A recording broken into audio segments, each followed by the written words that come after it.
Hello everyone, আসসালামু আলাইকুম। আমি চলে আসলাম আবার আপনাদের মাঝে নতুন আরেকটি ভিডিও নিয়ে।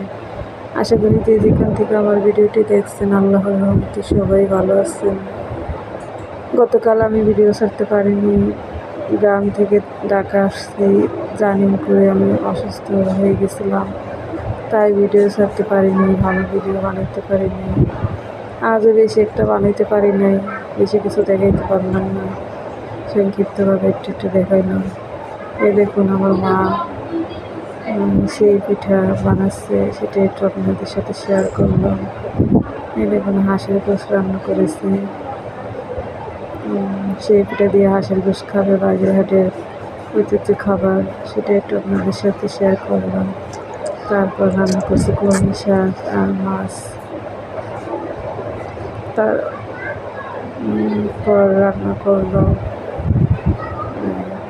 ভাত, এটা আপনাদের সাথে শেয়ার করলাম। আর যারা আমার ভিডিওটি দেখছেন অবশ্যই একটু লাইক করে দেবেন, আর ভালো লাগলে একটু কমেন্টস করবেন।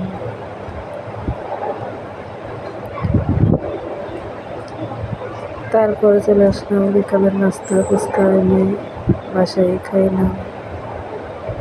এখানকার ফুচকা অনেক মজা, সত্যি সেই মজা। আজকের ভিডিওটা এই পর্যন্ত। আল্লাহ হাফেজ।